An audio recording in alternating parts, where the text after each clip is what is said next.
오늘도 이 추운 날씨에 우리 수요예배 나오신 모든 성도님들 환영하고 축복합니다. 이 시간에 3일 만에 우리가 또 이 예배 자리 가운데 나왔는데 어떻게 3일 동안 평안하셨습니까? 네, 평안하셨다고 이렇게 웃으면서 답하시지만 아마 그 3일 동안의 치열한 삶의 현장에 살았을 것이라 생각이 들어지는데요. 우리가 이렇게 평안한 모습과 이렇게 웃는 모습으로 이렇게 나오지만 아마 각자의 마음 가운데 그 마음 깊은 곳에는 남에게는 차마 말하지 못할 어떤 눈물의 자리와 아픔의 자리가 있을 거라 생각이 들어집니다. 어떤 분은 그 눈물이, 그 아픔이 자녀에 관한 일일 수도 있을 것이고요. 어떤 분은 정말 풀리지 않는 계속되어지는 경제적인 어려움 가운데 있을 수도 있겠습니다. 아니면 어떤 분은 가족 가운데 찾아온 건강의 문제, 혹은 나에게 찾아온 건강의 문제로 인해서 그 위기 때문에 가슴 아파하고 눈물 흘리며 그렇게 나아가고 있는 분도 있을 것이라 생각합니다. 우리 인생 가운데 정말 알 수 없는 그런 닫힌 문과 같은 벽과 같은 순간들을 참 많이 마주하게 됩니다. 왜 이렇게 그런 어려운 일들이 나에게 찾아오는지, 아무리 두드려도 열려지지 않는 것 같은 그 문이 나를 가로막는 것 같고 거대한 벽 앞에 내가 서게 되어지면 참 무력감을 느끼게 되고 참 우리가 포기하고 싶은 마음이 들어지는 것이 사실입니다. 그런데 오늘 본문에 보게 되어지면 그런 절망과 그 아픔의 그 정말 막힌 벽과 같은 상황 가운데 놓여있던 인물이 나오죠. 그 인물이 바로 한나였습니다. 그 여인이 오늘 등장하게 되어지는데 우리가 살펴보게 될 것은 무엇이냐, 이 절망과 박힌 담과 같은 이 현실 앞에서 이 여인이 문제를 만났을 때 어떻게 반응하고 행동했는가라는 거예요. 우리와 동일한 그런 어려운 상황이었거든요. 그걸 오늘 말씀은 포커스에 맞춰서 우리에게 이야기해 주고 있습니다. 오늘 한나는 그 고통의 터널 가운데서 어떻게 그것을 통과하였고 그 다음에 어떻게 하나님이 주시는 평강을 누리게 되었는지 우리가 좀 살펴보길 원합니다. 먼저 한나가 사는 시대에 대해서 우리가 좀 살펴볼 필요가 있는데, 한나가 사는 시대는 어떤 시대였냐? 굉장한 전환기에 있었던 시대였습니다. 오늘 본문의 배경은 이스라엘 역사에서 굉장히 중요한 전환기, 굉장히 중요한 시기였어요. 사사시대가 이제 종말을 맞이하고 이제 왕정시대, 왕이 다스리는 시대로 넘어가는 굉장히 역사적인 소용돌이와 같은 시대였습니다. 여러분, 한 나라가 그 시대가 변화되어진다는 건 굉장히 큰 변화의 시기거든요. 왕이 세워진다, 완전히 다른 체계가 세워지는 건데 그 역사의 소용돌이 가운데 지금 한나의 이야기가 등장하고 있는 것입니다. 여러분, 이 역사적 배경 가운데서 우리가 일반적으로 어떤 나라가 새롭게 건국되어지고 왕정의 나라가 세워지려고 할 때 그 흐름을 한번 생각해 보시기 바랍니다. 일반적인 내용과 흐름이 오늘 어떻게 나와야 맞을까요? 이스라엘 역사가 지금 바뀌게 되어지고 새로운 왕이라는 제도가 세워지는 겁니다. 사사가 아니라 왕이라는 제도가. 그럼 책의 이야기가, 이 성경 사무엘상의 첫 시작이 어떻게 시작돼야 좀 자연스러울까요? 어떤 왕이 어디에서 태어났고 그 왕은 누구보다 뛰어났으며 누구보다 위대한 왕이었고 그는 어떤 가문 가운데 어떤 혈통으로 태어났다. 그 가문은 어떤 가문과 비교할 수 없을 정도로 위대한 가문이었다. 그런 영웅의 등장이 자연스럽게 나오는 게 일반적이지 않겠습니까? 그래야지 그 당시 독자였던 이스라엘 백성들이 볼 때에도 우리나라가 이렇게 강한 나라였구나. 우리 왕이 이렇게 위대한 왕이구나. 역시 우리는 강하구나. 우리나라 어디 가서 꿀리지 않는 나라이구나. 옆에 있는 블레셋이나 애굽한테 밀리지 않는 나라이구나. 이렇게 생각하지 않겠습니까? 근데 지금 이 흐름이 그렇게 나아가는 게 자연스러운 흐름일 것 같은데, 지금 사무엘상의 첫 시작이 누구의 이야기로 가장 먼저 시작하냐면 이 거대한 역사의 시작점 가운데 영웅이 아니라 지금 한 아이를 낳지 못해서 고통받고 있는 한 여인의 아픔으로 내용의 스토리를 시작해 가고 있다는 거예요. 지금 역사적인 변환기이고 너무나 중요한 시기 가운데 왕정이 세워질 것 같은 그 시기에 하나님은 지금 한 아픈 여인의 이야기를 꺼내고 있다는 거예요. 세상은 이런 변화의 시기 가운데 어떤 이들 가운데 우리는 주목하죠. 세상은 이런 변화와 급격한 바뀌어지는 시기 가운데 어떤 사람을 찾습니까? 이 급변하는 시기를 잘 이끌어가줄 어떤 누군가를 찾지 않습니까? 변화를 이끌기에 합당한 능력 있는 사람, 어떤 힘 있는 사람, 유명한 사람, 일론 머스크가 같이 테슬라를 이끌어가줄 굉장히 똑똑한 사람을 찾지 않습니까? 그런데 오늘 말씀을 통해서 우리는 무엇을 알게 되어집니까? 하나님은 그렇지 않다라는 거예요. 하나님이 이 변화의 시기 가운데 시대가 뒤바뀔 것 같은 이때에 어떤 사람에게 자신의 시선을 고정하시고 주목하셨냐면 정말 연약하고 문제 속에서 힘들어하며 고통하고 있는 한나에게 시선을 고정하셨다라는 거예요. 여러분, 이 부분이 굉장히 의미하는 바가 크다라고 생각이 들어집니다. 이것은 하나님의 마음이, 하나님의 생각이 어떤 것을 더 중요하게 여기시고 생각하시는지를 보여주는 말씀이다라는 거예요. 하나님은요, 세상 가운데 어떤 스펙이 대단하고 능력이 있고 재력이 있고 유명하고 그런 사람이 아니라 그런 사람보다 한나와 같은 사람을 원하신다라는 것입니다. 한나와 같은 그런 심령으로 있는 자를 주님은 찾으신다라는 거예요. 그럼 한나는 어떤 사람이었는가 우리가 좀 살펴보기 원하는데, 먼저 한나가 어떤 상태였냐면요, 아까 말씀드렸던 것처럼 정말 고통스러운 상황이었어요. 1절에 근데 이렇게 말합니다. 남편이 먼저 소개되어져요. 남편이 굉장히 장황하게 소개되어집니다. 1절 말씀인데 우리 같이 한번 읽어보았으면 좋겠습니다. 사무엘상 1장 1절 말씀 같이 읽겠습니다. 시작. 에브라임 산지 라마다임 소빔에 에브라임 사람 엘가나라 하는 사람이 있었으니 그는 여호람의 아들이요 엘리우의 손자요 도우의 증손이요 숲의 현손이더라. 지금 이거는요 그 집안의 스펙을 얘기하고 있는 거거든요. 지금으로 굳이 표현하자면 이런 거예요.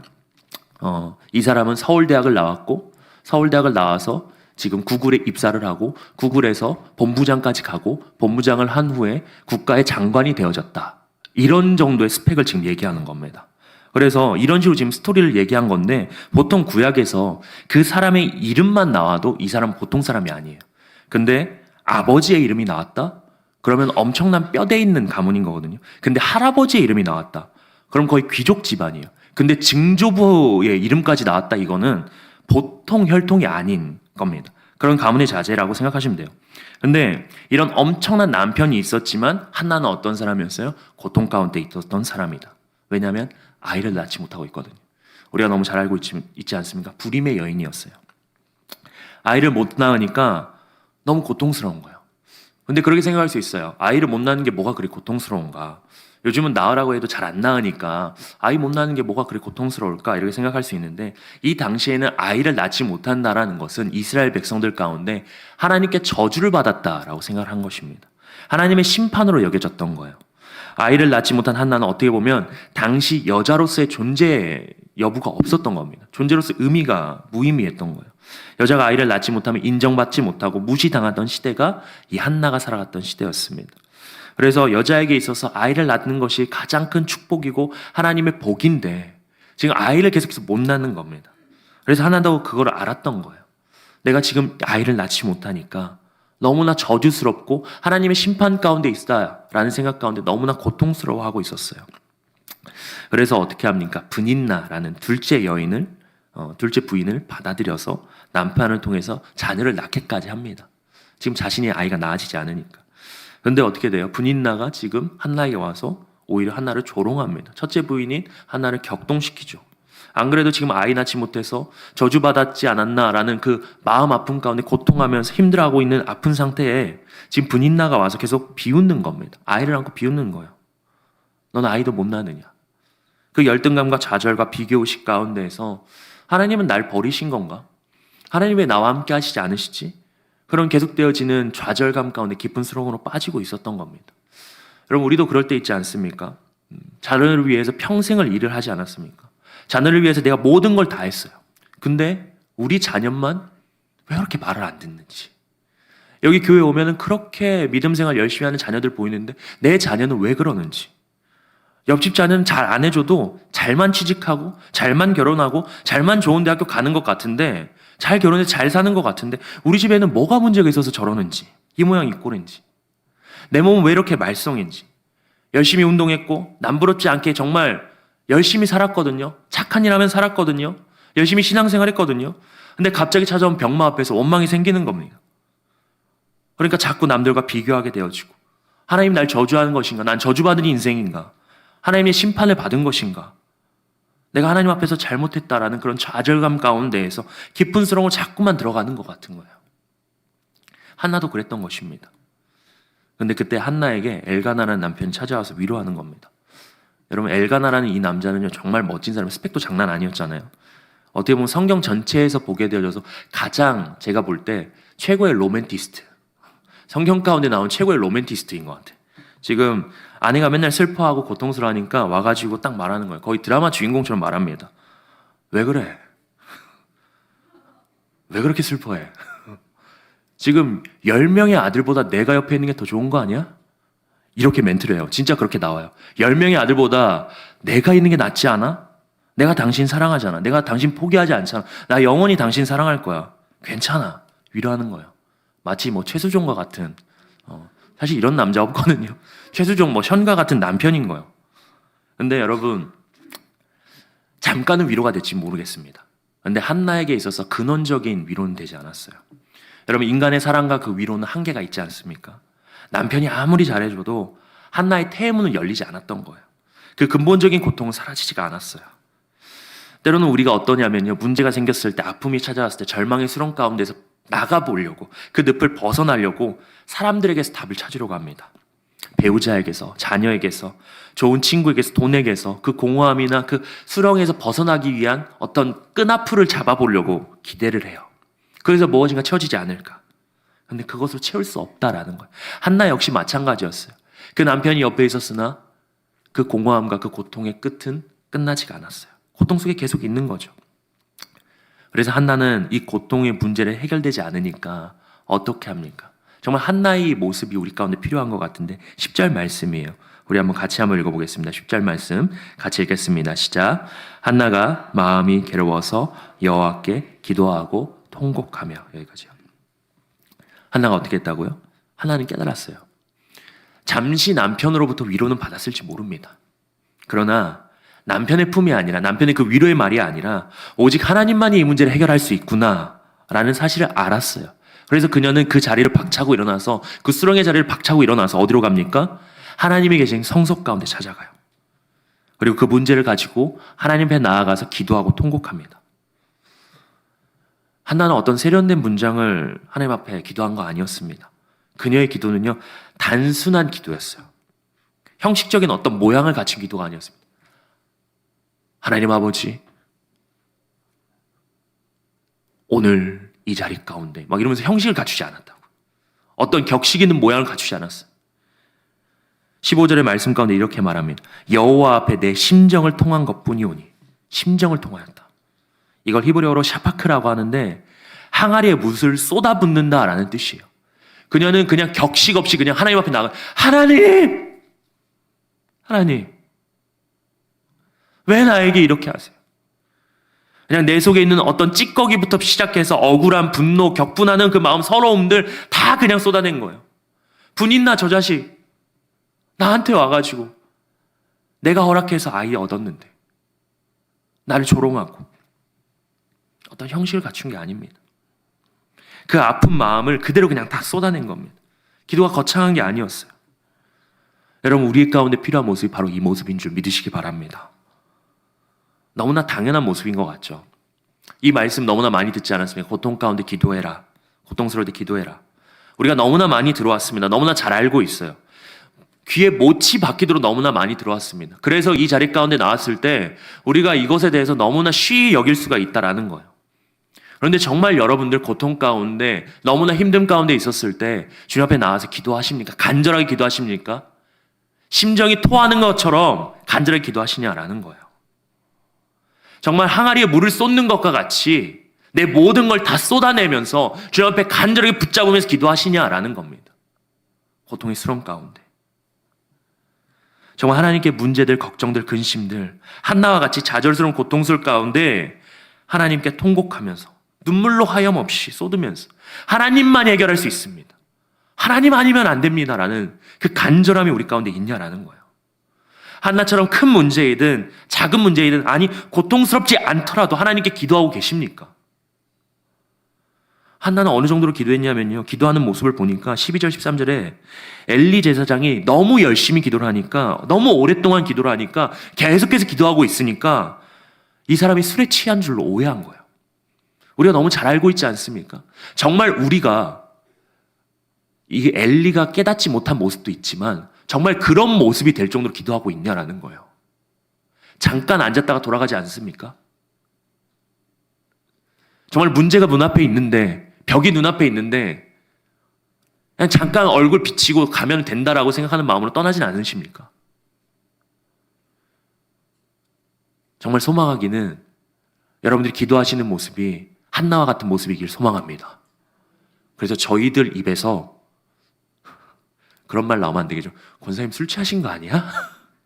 라는 말이 나올 정도로 정말 그렇게 간절한 모습이 보여질 정도로 그렇게 기도하는 모습이 있었으면 좋겠어요. 정신없이 간절하게 한나는 영혼을 쏟아부으면서 부르짖었어요. 술 취한 걸로 오해할 정도로. 여러분, 우리가 나이가 들어가면서 점점점 커갈수록 장성하실수록 어떻게 되어집니까? 자꾸 눈물을 참는 법이 익숙해져요. 체면 때문에, 강해 보여야 된다는 그 의식 때문에. 그러다 보니 하나님 앞에서조차 어떠냐면요, 가면을 써버립니다. 하나님 앞에서조차 형식을 갖추려고 해요. 모양을 갖추려고 아니에요. 하나님 앞에서는 정말 아이와 같은 심정으로 기도하시길 소망합니다. 아이가 부모 앞에서 어떻게 합니까? 제가 이날을 보면서 항상 느끼는 겁니다. 그냥 울어 제껴요. 땡깡 부립니다. 달라고 난리쳐요. 떡봉 안 주면 난리칩니다. 밥 한 숟갈 안 주면 난리쳐요. 우리가 그런 모습이 있냐라는 거예요. 어느 순간 이게 굳어져 버렸지 않습니까? 권사라는 직분 때문에, 장로라는 직분 때문에, 목사라는 체면 때문에 하나님 앞에서 자꾸만 가리려고 하는 것 같아요. 오늘 하나님 말씀하십니다. 내 앞에 내 마음을 쏟아내어라. 심령이 통하는 것 같이 쏟아내라는 것입니다. 내가 너의 고통 다 알고 있고 너의 아픔 다 알고 있다라는 것입니다. 여러분, 간절하게 주님 앞에 호소하길 소망합니다. 하나님은 여러분이 하나님을 얼마나 믿고 있는지, 의지하는지 기도하는 것을 통해서 알고 싶어 하세요. 오늘 하나님께 그렇게 간절하게 기도하시는 모든 성도님들 되시기를 말씀으로 축원합니다. 그리고 중요한 것은 여러분, 우리가 기도했잖아요. 기도한 다음이 정말 중요한 거예요. 기도한 것을 믿고 어떻게 해야 되냐? 걱정하지 않는 것입니다. 여러분, 이게 정말 중요해요. 오늘 핵심 말씀인데 18절 말씀이거든요. 같이 한번 읽어보겠습니다. 같이 읽겠습니다. 시작. 이르시되 당신의 여종이 당신께 은혜 입기를 원하나이다 하고 가서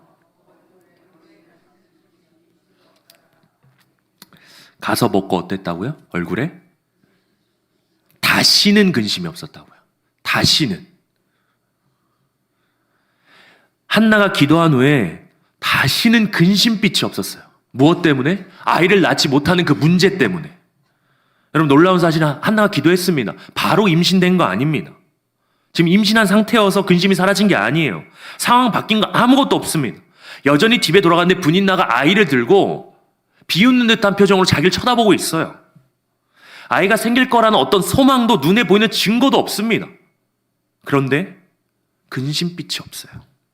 근심빛이 사라졌습니다. 걱정하지 않는다는 거, 두려워하지 않는다라는 거, 좌절하지 않는다라는 겁니다. 더 이상 자신의 문제 때문에 걱정하거나 힘들어하지 않는 겁니다. 왜일까요? 이 한나는요, 간절하게 기도하는 가운데 하나님의 주시는 평강을 맛보았기 때문에 그렇습니다. 내 기도를 들으시는 온 우주의 만물의 주인이신 그 하나님으로부터 오는 그 확신을 경험했기 때문에 그래요. 하나님이 나에게 반드시 내가 원하는 방법이 아닐지라도 어떤 방법으로는 전지전능하신 하나님은 반드시 일하실 것이다 라고 믿어졌기 때문에, 그 확신이 들기 때문에 더 이상 근심빛이 생기지 않은 것입니다. 하나님은 전능하신 분이다. 그걸 믿었어요. 그러니 어때요? 마음 가운데 평안이 임하는 것입니다. 여러분, 우리가 기도를 하면요, 하나님께서 가장 먼저 뭘 주실까요?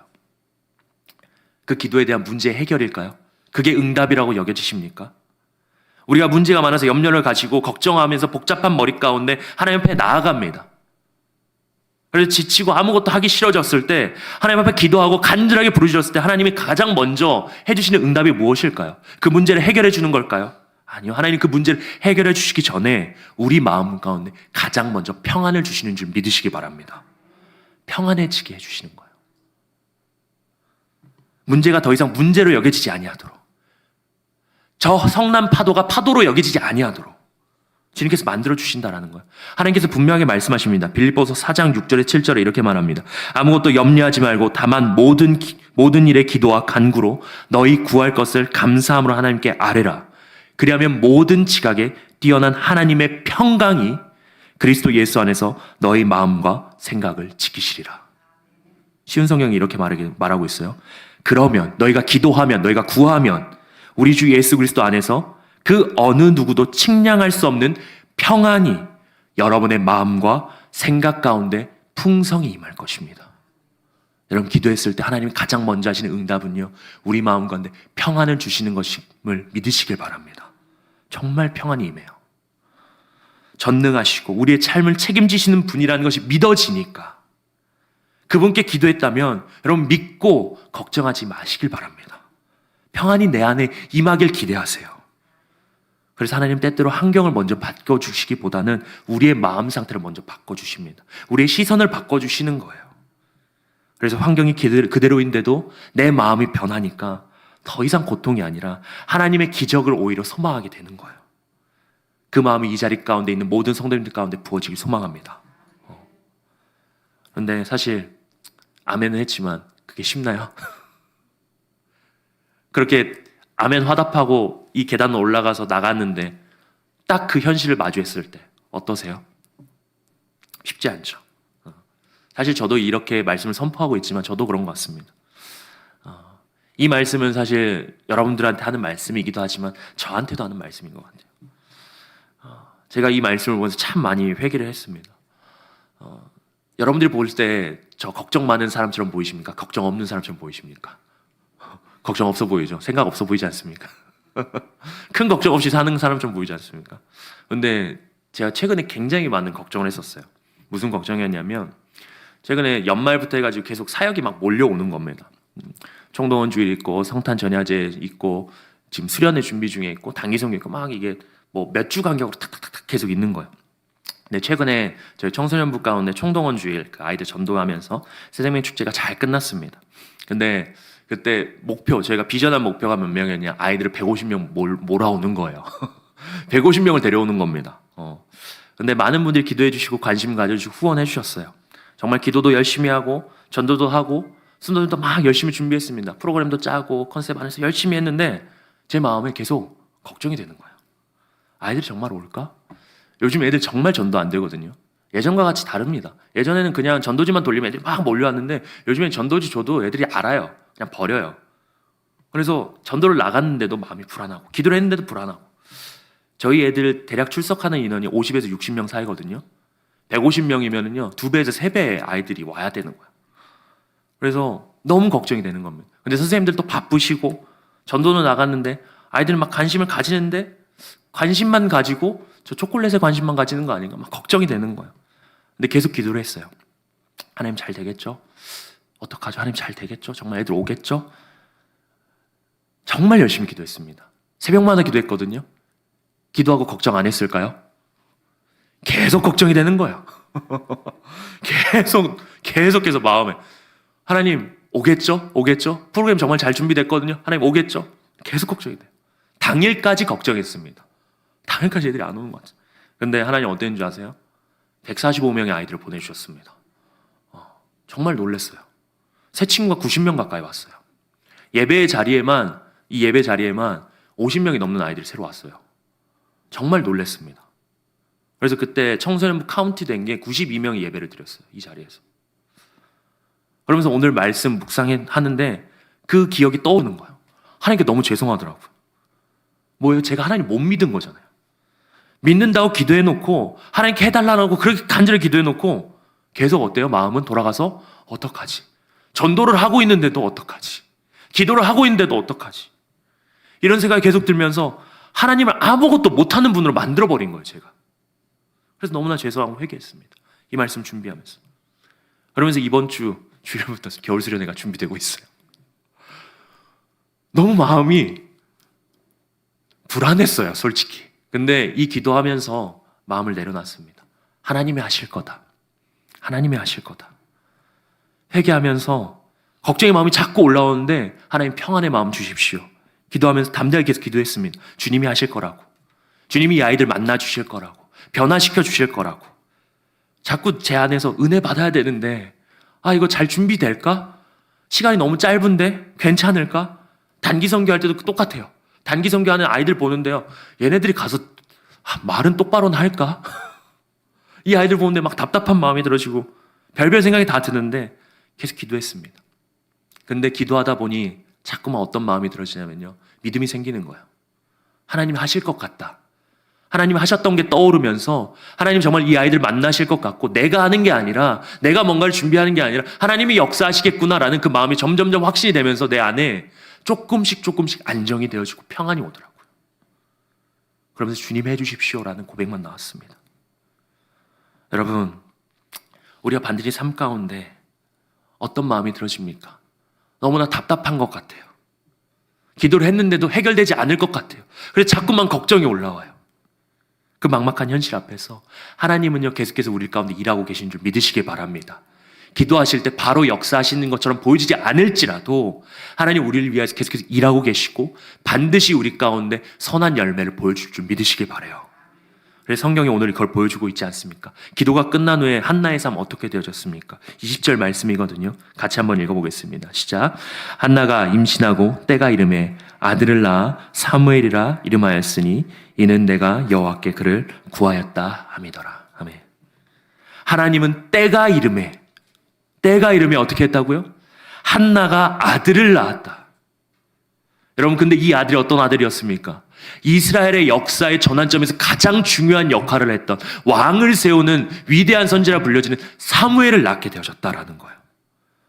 그 한 여인의 정말 한 맺힌 기도가요, 민족을 구원하는 통로의 역할을 하는 아이를 낳게 되어졌다라는 것입니다. 여러분, 이 자리 가운데 나와서 흘리는 그 눈물의 기도들 결코 헛되지 않으시길 믿으시기 바랍니다.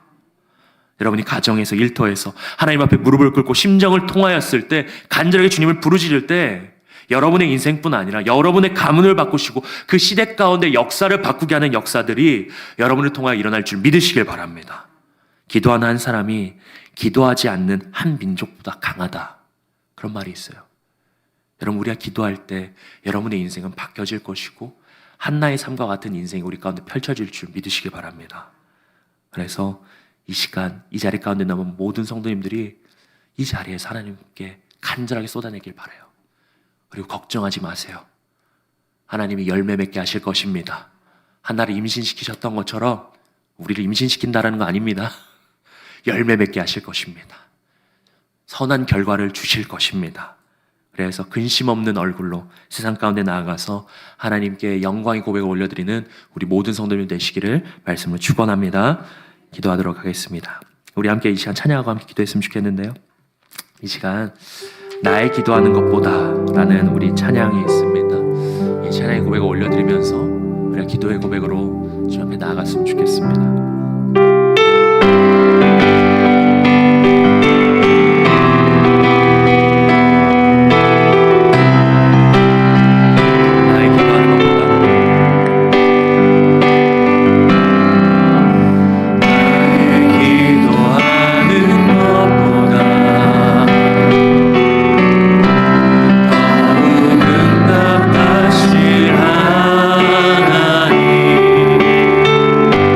나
우리 시간 함께 기도하며 나아갔으면 좋겠습니다. 이 시간 기도할 때 하나님, 나 이런 어려움들이 있습니다.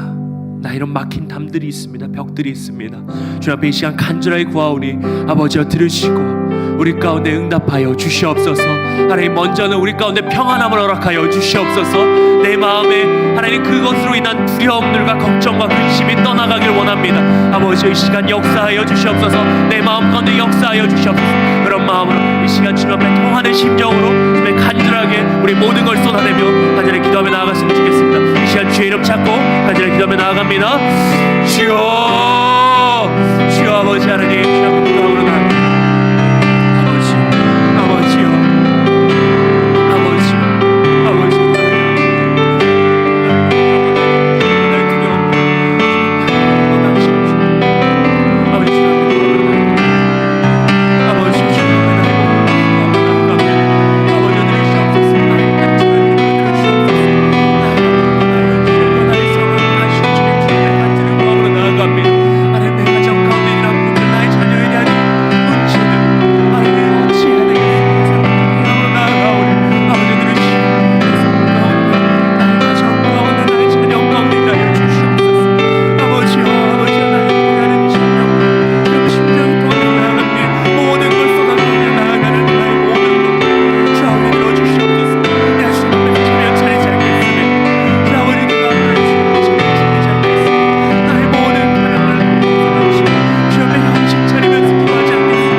기도했으면 좋겠습니다. 이 시간 기도할 때 하나님, 우리가 또 세상 가운데 나아가고 또 삶의 자리 가운데 나아갑니다.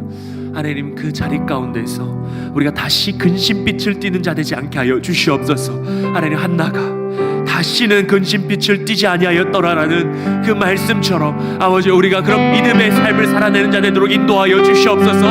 우리 가운데 믿음을 더하여 주시옵고 하나님, 우리가 더 이상 걱정하지 아니하도록 우리 가운데 담대한 믿음을 허락하여 주시옵소서. 그런 마음으로 이 시간 간절하게 우리 가운데 믿음을 더하여 달라고 주님 의지하면서 이 시간 간절하게 기도하며 나갔으면 좋겠습니다. 이 시간 주의 이름 잡고 한 번 더 기도합니다.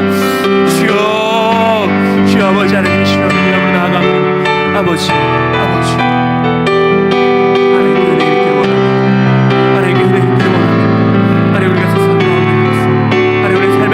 다시 가서 먹고 마시고 우리가 살아갈지 않고 그 가운데 다시 근심빛을 띠면서 두려워하지 않게 하여 주시옵소서. 걱정하지 않게 하여 주시옵소서. 그런 믿음 없는 모습으로 살아가지 않게 하여 인도하여 주시옵소서. 하나님, 우리 마음 가운데 올라오는 그 걱정, 그 생각들, 근심의 생각들, 하나님 생각이 피어오를 때마다 주 아버지 떠나가도록 인도하여 주시옵소서. 다시 한번 주를 믿으면서 하나님 주님을 주님을 행하실 것을 기대하며 하나님, 우리가 오히려 하나님 기뻐하며 그 자리 가운데 감사함으로 주 앞에 하나님을 나아가는 하나님 인도하여 주시옵소서. 아버지, 아버지, 나의 마음 가운데 기쁨이 넘치라고 원하며 감사가 넘치라고 원하며 하나님, 너를 구할 것을 감사함으로 주께 아뢰라고 하셨사오니 하나님, 주님이 일하실 것을 하나님, 우리가 기뻐하며 감사하며 나아가야 되는 인도하여 주시옵소서. 하나님, 하나님 모든 성도들이 그런 믿음 가진 자를 되어 축원하며 하나님, 그 역사들이 우리 가운데 일어날 것을 소망을 견디는 수 있도록 붙잡아 주시옵소서. 아버지, 하나님,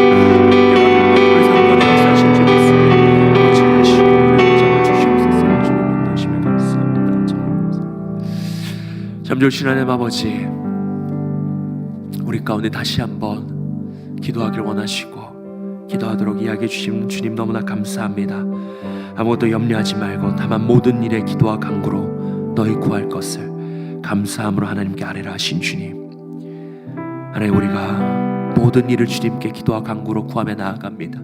작은 것이든 큰 것이든 어려운 일이든 기쁜 일이든 하나님, 그 모든 것 상관없이 정말 어린아이와 같은 심령으로 주님 앞에 형식을 갖추거나 가면을 쓰며 나아가는 것이 아니라 통회하는 심정으로 주 앞에 쏟아내며 나아가는 우리 모든 기도자들 되도록 인도하여 주시옵소서. 하나님, 그렇게 기도하였을 때 모든 지각에 뛰어나신 주님께서 우리 마음 가운데 주님의 말할 수 없는 샬롬과 평안을 허락하실 줄 믿습니다. 아버지여, 우리 마음을 붙잡아 주시옵소서. 우리의 마음이 흔들리지 않게 하여 주시옵소서. 하나님, 우리 마음과 생각 가운데 주님의 평강이 풍성히 임하여서 더 이상 우리가 세상 가운데서 그 막혀진 벽 앞에서 근심하며 근심빛을 띠며 살아가는 자들이 아니라 감사하며 기뻐하며 주님이 주실 것을 소망하며 살아가는 모든 이들 될 수 있도록 축복하여 주시옵소서. 하나님, 이 시간에도 우리가 감사의 기도 제목들 올려드리며 나아갑니다. 하나님, 우리가 감사하며 올려드린 모든 기도의 제목들 주님 들으시고 하나님, 기도의 제목들마다 주님께서 응답하시고 일하여 주시옵소서. 하나님, 그 막혀진 담들이 허물어지는 것을 보게 하여 주시옵소서. 주님께서 열매 맺게 하는 것들을 우리가 보게 하여 주시옵소서. 그래서 주님께 영광 올려드리며 주님께 존귀와 찬양 받으시기 합당하신 분이다라는 고백들이 우리의 삶 가운데 넘쳐날 수 있도록 주님 일하여 주시옵소서. 그렇게 되길 소망하며 이 시간 주님이 가르쳐 주신 기도를 믿음으로 고백하오니, 하늘에 계신 우리 아버지여, 이름이 거룩히 여김을 받으시오며 나라가 임하시오며 뜻이 하늘에서 이루어진 것 같이 땅에서도 이루어지이다. 오늘 우리에게 일용할 양식을 주시옵고 우리가 우리에게 죄 지은 자를 사하여 준 것 같이 우리 죄를 사하여 주시옵고 우리를 시험에 들게 하지 마시옵고 다만 악에서 구하시옵소서. 나라와 권세와 영광이 아버지께 영원히 있사옵나이다. 아멘.